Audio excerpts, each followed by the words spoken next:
नमस्ते, माध्यमिक न्यूज़ रे में आप सबका स्वागत है। मैं हूं आपका शिव प्रसाद चौधरी और आज हम देखेंगे हिंदी क्लास 10 का सेकंड यूनिट टेस्ट। देखिए मित्रों, पद में नील का निर्माण फिर हरिवंश राय बच्चन, मनुष्य और सर्प रामधारी सिंह दिनकर, रामदास रघुवीर सहाय। गद्य खंड में निबंध है नौबत खाने में इबादत, यतेंद्र मिश्र, कहानी चप्पल, कापटूरी वेंकट नारायण राव और नमक रजिया सज्जाद जहीर। कथा संचय है कर्मनाशा की हार, डॉक्टर शिव प्रसाद सिंह। व्याकरण में समास, रचना अंग्रेजी से हिंदी अनुवाद। तो आज हम करेंगे नील का निर्माण फिर हरिवंश राय बच्चन।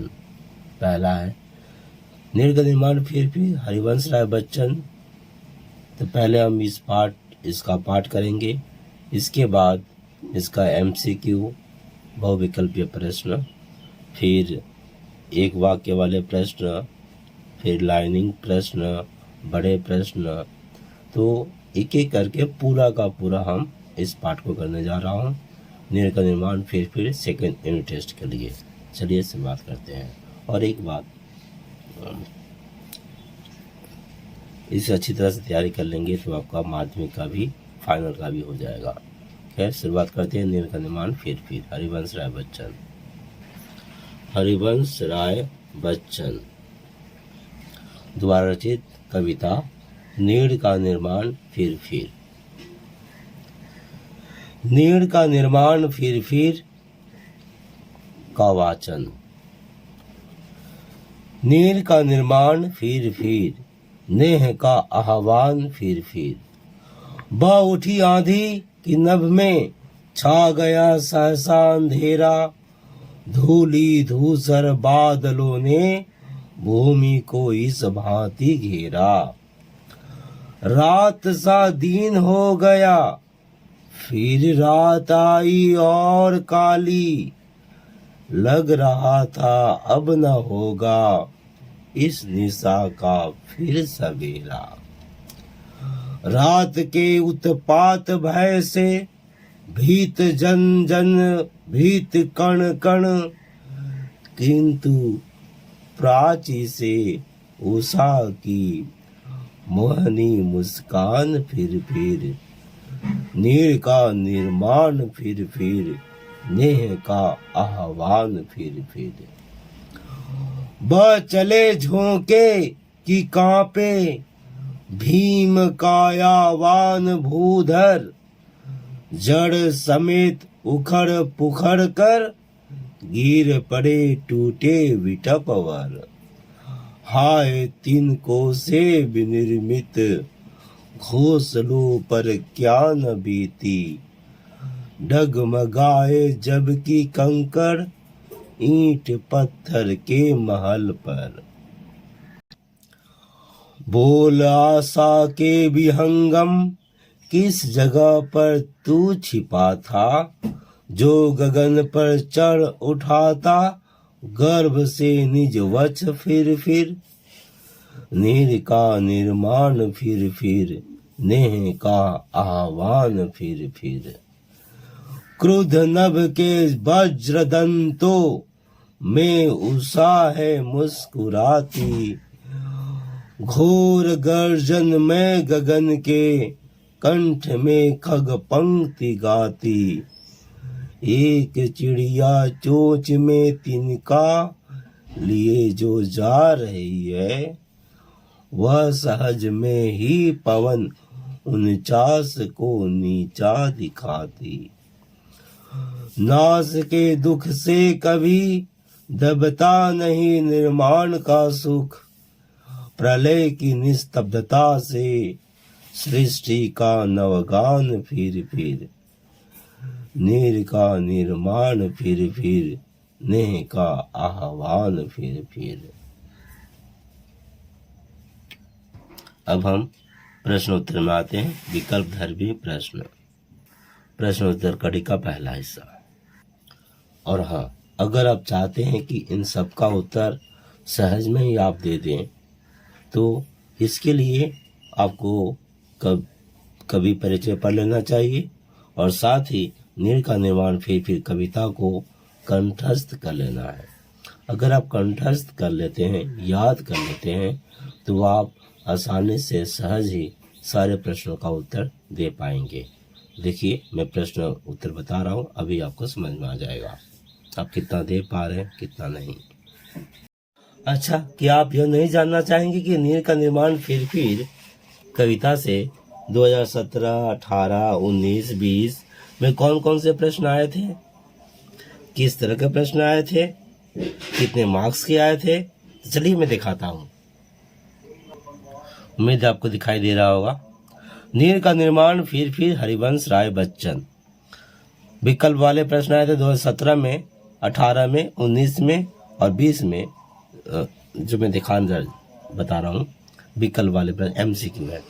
देखिए 2017 में आया था, सोवियत लैंड नेहरू पुरस्कार की साहित्यकार को मिला है दिनकर, बच्चन, कीर्ति चौधरी और रघुवीर सहाय। 2018 में नहीं आया था इस पाठ से। 2019 में आया है, बच्चन जी भारत सरकार के किस विभाग में हिंदी विशेषज्ञ थे? कला एवं संस्कृत विभाग, राजभाषा विभाग, विदेश मंत्रालय और निर्वाचन विभाग। 2020 में भी कोई विकल्प वाला प्रश्न नहीं पूछा गया। 13, 17, 18, 19, 20। अब आते हैं अधिकतम 20-25 शब्दों में उत्तर दें। इस पाठ से किस वर्ष में कितना आया, कौन सा आया देख लीजिए। 17 में आया है, चिड़िया चोंच में तिनका लेकर क्या सिद्ध करना चाहती है? 18 में नहीं आया, 19 में नहीं आया, 20 में पेड़ टूटकर गिरने का क्या कारण था? अनधिक 60 शब्दों में 2017 में नहीं आया है, 2018 में है, नाज के दुख से कभी दबता नहीं निर्माण का सुख, प्रलय की निस्तब्धता से सृष्टि का नवगान फिर का प्रस्तुत पंक्तियां किस कविता से अवतरित है? ख प्रस्तुत पंक्तियों की सप्रसंग व्याख्या कीजिए। 2, 1, 3 नंबर का। 19 में नहीं आया है और 20 में भी नहीं आया। अब चलते हैं 150 से 2 शब्दों में। तो मित्रों, न तो 17 में आया है, न 18 में आया है, न 19 में आया है, न 20 में आया है। चारों साल में से किसी भी वर्ष नहीं आया है। अब आपके मन में ये प्रश्न उठ सकता है, ठीक है 20 तक नहीं आया तो 21 में क्या हुआ, 22 में क्या हुआ? तो मित्रों मैं आपको बता दूं, 21 में तो परीक्षा ही नहीं हुआ और रहा 22, तो 22 का अभी तक हमने लिखा नहीं है। चलिए मैं यहाँ पर 22 का आपको मैं दिखा दे रहा हूँ यहीं से, ठीक है। तो देखिए 22 से आया है, आंधी आने से क्या परिवर्तन हुआ? रुकिए मैं थोड़ा सा बड़ा करके दिखा दूं आपको। तो ये रहा, आंधी आने से क्या परिवर्तन हुआ? सभी दूर भाग गए, उजाला छा गया, अंधेरा छा गया, सूर्य दिखाई देने लगा। तो आंधी आने से क्या परिवर्तन हुआ ये आपको बताना है, बस एक ही एमसीक्यू है। अब जहां तक है अनधिक 20 से 25 शब्दों में उत्तर दें इसका प्रश्न, तो इसमें आया है भैया, इसमें जो आया है देखिए, ये देखिए, चिड़िया चोंच में क्या लिए हुए थी? हो गया, एक आया है, आप समझ लीजिएगा उत्तर। तो 20-25 शब्दों में एक ही आया है। अब अनधिक 60 शब्दों में उत्तर दें, इससे आया है एक देख लीजिए, ये वाला है, ब उठी आंधी की नभ में छा गया सहसा अंधेरा, धूल धूसर बादलों ने भूमि को इस भांति घेरा। ख प्रस्तुत अंश किस पाठ का है? इसके रचनाकार कौन है? उसके बाद है ख भूमि को किसने घेरा? तो ये प्रश्न रहा आपका। आपको लग रहा होगा तो ये 60 शब्दों में कम में ही हो जाएगा। हाँ, लिखा हुआ है अनधिक, 60 से ज़्यादा ना हो, उससे कम में आप लिख सकते हैं। फिर चाहे वह 20, 30, 40 ही क्यों ना हो। और देखिए, अनधिक 150 से 200 शब्दों में 17 में नहीं आया था, 18 में नहीं आया, 19 में नहीं आया, 20 में नहीं आया, 21 में तो परीक्षा ही नहीं हुआ, 22 में आया है, 22 में आया है। मैं प्रश्न दिखा रहा हूँ, देखिए।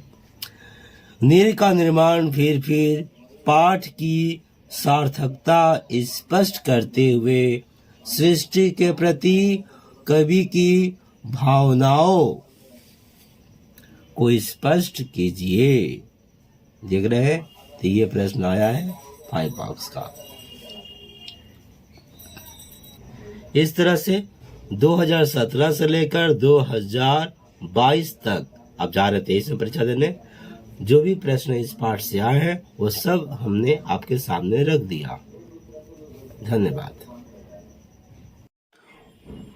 वैसे नीर का निर्माण फिर 2022 में एक बड़ा प्रश्न आ चुका है, तो 2023 में कोई भी बड़ा प्रश्न का उम्मीद ना करें इस पाठ से। हालांकि लिखना तो एक ही है, 3 दिया रहेगा, एक लिखना है, पर नीर का निर्माण फिर से एक बार आ चुका है तो दोबारा नहीं आएगा।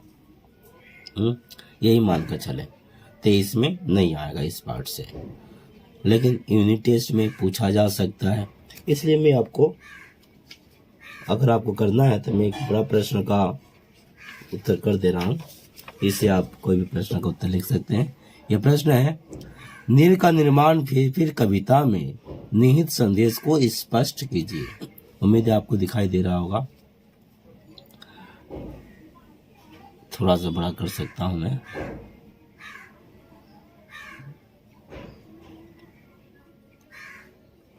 ठीक है। उत्तर, नीर का निर्माण फिर कविता में निहित संदेश। प्रस्तुत कविता नीर का निर्माण फिर में कविवर हरिवंश राय बच्चन चिड़िया के माध्यम से जीवन का संदेश देते हुए बताते हैं कि व्यक्ति रूपी चिड़िया को सदैव अपने जीवन रूपी नीर का निर्माण करते रहना चाहिए। नीर का निर्माण फिर ने का आह्वान फिर चाहे भयानक आंधी तूफान क्यों न आए, सब और विनाश क्यों न मच जाए, पेड़ जड़ से उखड़कर चाहे भूमि पर गिर पड़े, बह चले झोंके की कांपे भीम कायावान भूधर, जड़ समेत उखड़ फुकड़ कर गिर पड़े टूटे विटपवर, पर यह न सोचे कि अब सब कुछ नष्ट हो गया है, इसलिए अब कुछ नहीं हो सकता, बल्कि सदैव ध्यान रखना चाहिए कि प्रलय के बाद नई सृष्टि का निर्माण अवश्य होता है। आशा की किरण मन में जगाए रखना चाहिए। बोल आशा के विहंगम किस जगह पर तू छिपा था, जो गगन पर चढ़ उठा था गर्व से निज वच फिर। जिस प्रकार आंधी तूफान में घोंसला नष्ट हो जाने पर भी चिड़िया एक एक तिनके से अपने लिए घोंसले का निर्माण करती है, उसी तरह मनुष्य को सदैव निर्माण की दिशा में प्रयत्नशील रहना चाहिए। एक चिड़िया चोंच में तिनका लिए जो जा रही है। कहावत है ना, जब तक सांस तब तक आस। बस यही तो जीवन है, और यही इस कविता का निहित मूल संदेश भी। तो उत्तर पूरा हुआ। उम्मीद है आप इसे याद करके तैयार हो जाएं, तो इन टेस्ट में कोई भी प्रश्न आएगा, बड़ा प्रश्न, आप इससे उत्तर लिख सकते हैं। सारांश हो, संदेश हो, मूल भाव हो, तो भी आपका उत्तर यही होगा। तो ठीक है, इसी के साथ आपका नीर का निर्माण फिर कविता का तमाम छोटे बड़े प्रश्न उत्तर के साथ पूरा हुआ। अब मुझे इजाजत दीजिए। बहुत बहुत धन्यवाद। नीर का निर्माण फिर कविता से 60 शब्दों वाले अनधिक 60 शब्दों वाले प्रश्नों का उत्तर करने जा रहे हैं। जो यहाँ मैं उत्तर पढ़ूंगा, हो सके 60 से ज़्यादा हो जाए तो आप अपना उत्तर लिखते समय इसे पढ़कर समझकर छोटा करके अपने शब्दों में लिख लीजिएगा। 60 से ज़्यादा मत लिखिएगा, ठीक है। चलिए शुरुआत करते हैं। रात के उत्पात भय से भीत जन जन भीत कण कण, किंतु प्राची से उषा की मोहनी मुस्कान फिर नीर का निर्माण फिर नेह का आह्वान फिर। प्रस्तुत अंश किस कविता से उद्धृत है? उत्तर, प्रस्तुत अंश नीर का निर्माण फिर कविता से उद्धृत है। प्रस्तुत अंश का भावार्थ लिखें। कविता के इस अंश में कवि कहते हैं कि रात्रि में होने वाले उत्पात की कल्पना करके ही लोग भय से सिहर उठे, प्रकृति का कण कण डर गया। तभी पूरब से उषा की मोहनी मुस्कान से लोगों का भय दूर हो गया, उनके दिल खिल उठे। कवि ने यह अनुभव किया कि जिस प्रकार प्रकृति में हमेशा दिन या रात नहीं होती, ठीक वैसे ही हमेशा सुख या दुख नहीं रहता है।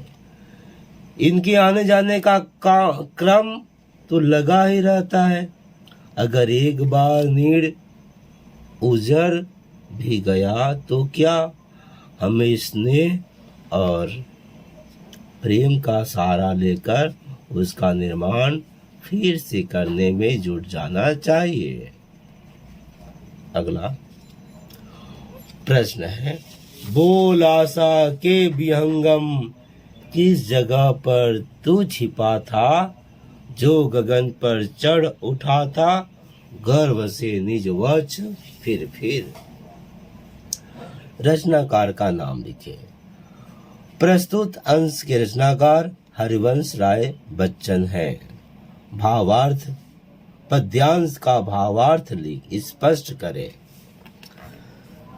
उत्तर, कविता के प्रस्तुत अंश में कवि कहते हैं, जब जीवन में चारों ओर निराशा के बादल छाए हुए थे, तब न जाने यह आशा रूपी पक्षी कहाँ छिपा हुआ था।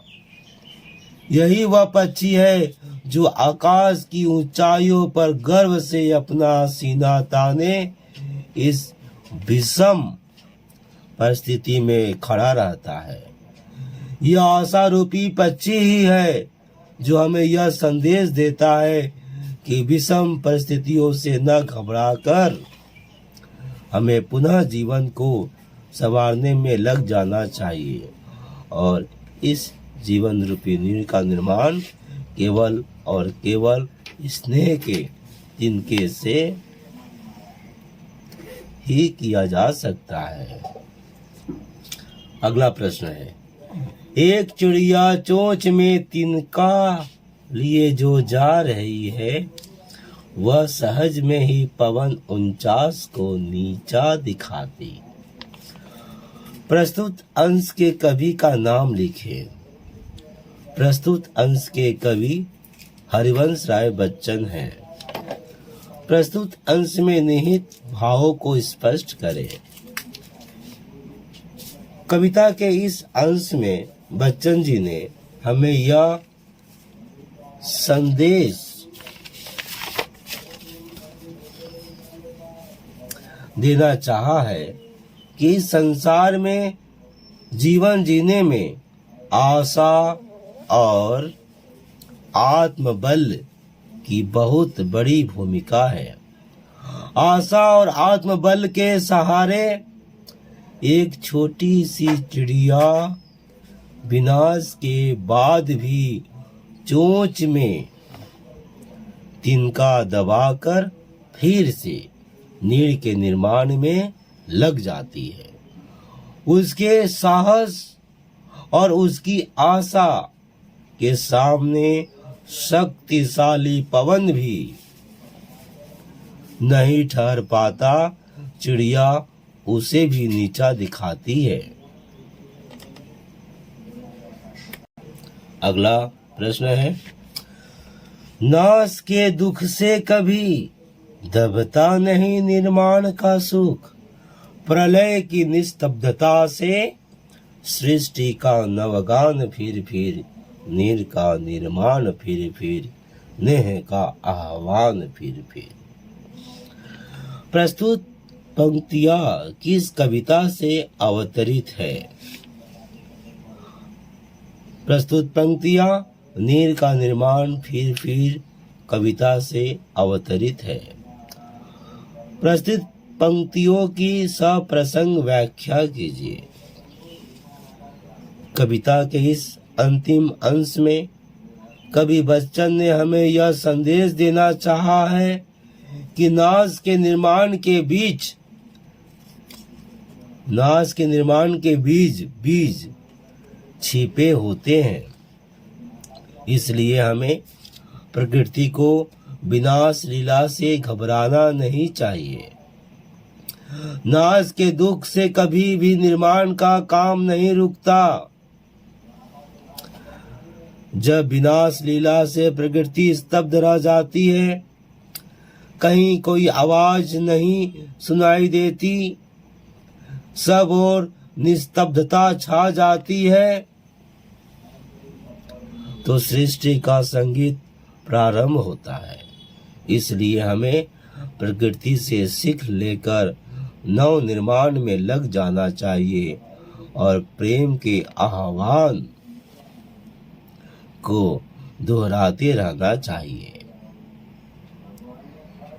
पूरा हुआ। धन्यवाद। नीड़ का निर्माण फिर हरिवंश राय बच्चन। अब हम करेंगे इस कविता से निम्नलिखित प्रश्नों को उत्तर दीजिए। अनधिक 20-25 शब्दों में 1 मार्क्स का है। चलिए शुरुआत करते हैं। पहला प्रश्न है, चिड़िया की चोंच में दबा तिनका किसका प्रतीक है? उत्तर, चिड़िया की चोंच में दबा तिनका निर्माण की आशा का प्रतीक है। अगला प्रश्न, नीर का निर्माण फिर का आशय स्पष्ट कीजिए। उत्तर, विनाश के भय से हमें निर्माण का कार्य नहीं रोकना चाहिए। यही नीर का निर्माण फिर का आशय है। आगे, कवि किसका आह्वान बार बार करना चाहते हैं? उत्तर, कवि नेह का आह्वान बार बार करना चाहते हैं। कौन पवन को नीचा दिखाती है? एक छोटी चिड़िया पवन को नीचा दिखाती है। किसके दुख से निर्माण का सुख कभी नहीं दबता? नाश के दुख से निर्माण का सुख कभी नहीं दबता। आशा को किसके समान बताया गया है? उत्तर, आशा को पक्षी के समान बताया गया है। नीर का निर्माण फिर कविता का संदेश क्या है? उत्तर, नीर का निर्माण फिर कविता का संदेश है कि हमें विनाश से निराश न होकर फिर से जीवन के निर्माण में लग जाना चाहिए। सहसा अंधेरा क्यों छा गया? उत्तर, तेज आंधी आ जाने से सहसा अंधेरा छा गया। भूधर किसे कहा गया? उत्तर, भूधर बड़े बड़े वृक्षों को कहा गया है। दिन रात की तरह कैसे हो गया? धूल भरी आंधी ने पृथ्वी को पूरी तरह ढक लिया। सूर्य का प्रकाश जमीन तक नहीं पहुंच पा रहा था, इसलिए दिन रात की तरह हो गया। लोग किसके कारण भयभीत हो गए? लोगों को लग रहा था कि अब इस निशा का अंत नहीं होने वाला है तथा रात्रि के अंधेरे में बुरी ताकतों का जो उत्पात होगा उसकी कल्पना करके ही लोग भयभीत हो गए। प्राची अर्थात पूरब से किसकी मोहिनी मुस्कान दिखाई पड़ी? उत्तर, प्राची से उषा की मोहिनी मुस्कान दिखाई पड़ी। इस तरह नील का निर्माण फिर कविता से अनधिक 20 से 25 शब्दों में उत्तर दीजिए। पूरा हुआ।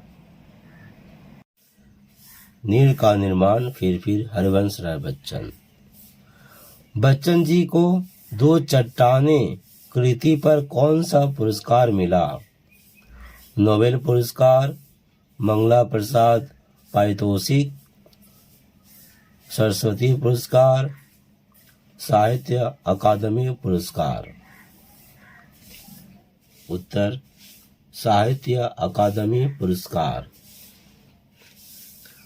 मधुशाला के रचनाकार कौन हैं?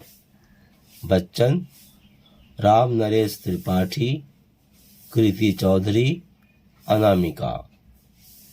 उत्तर, बच्चन। नील का शाब्दिक अर्थ क्या है? पानी, मकान, छोटा, घोंसला। उत्तर, घोंसला। प्राची का शाब्दिक अर्थ क्या है?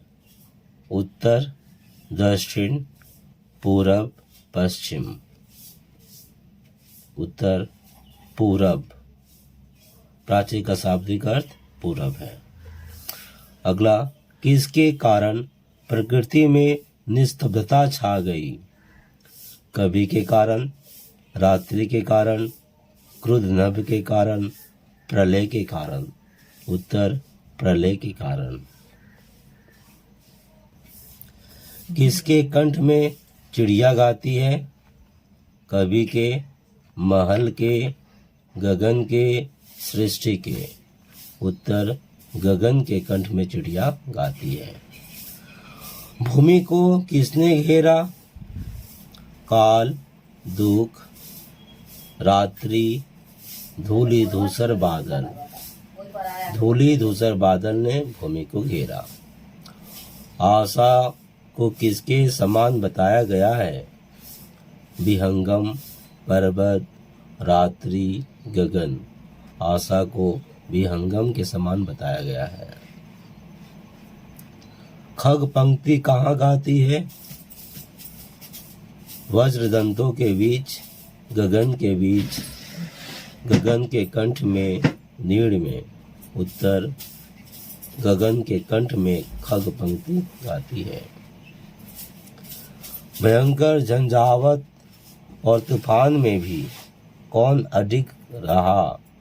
बड़े बड़े वृक्ष, आशा के विहंगम, पथिक, नीड़। उत्तर, आशा के विहंगम। गर्व से निज वच बार बार कौन उठाता है? कभी, घोंसला, आशा रूपी पक्षी, दुख। गर्व से निज वच बार बार आशा रूपी पक्षी उठाता है। बच्चन जी का जन्म कब हुआ था? 26 जनवरी 1906, 27 नवंबर 1907, 28 नवंबर 1908, 29 नवंबर 1909। हरिवंश राय बच्चन का जन्म 27 नवंबर 1907 में हुआ था। हरिवंश राय बच्चन जी का जन्म कहाँ हुआ था? इलाहाबाद, बनारस, छत्तीसगढ़, उत्तराखंड। उत्तर इलाहाबाद, जो अभी वाराणसी है। बच्चन जी का देहांत कब हुआ? 18 जनवरी 2003, 19 जनवरी 2004, 20 जनवरी 2005, 21 जनवरी 2006। हरिवंश राय बच्चन जी का देहांत 18 जनवरी 2003 में हुआ। नीर का निर्माण फिर कब रची गई थी? दुख के दिनों में, सुख के दिन में, दुख के दिनों में, पहली पत्नी श्यामा की मृत्यु के पहले, तेजी सूरी से विवाह के पश्चात। उत्तर तेजी सूरी से विवाह के पश्चात।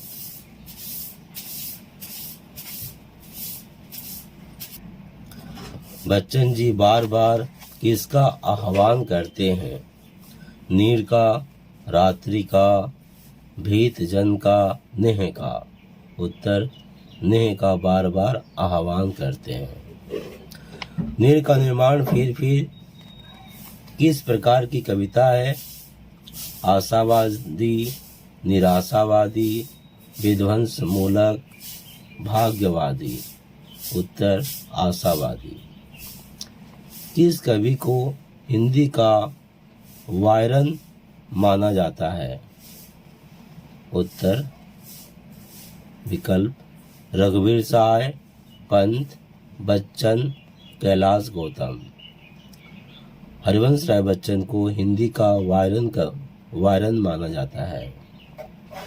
छा गया अंधेरा का प्रतीक है?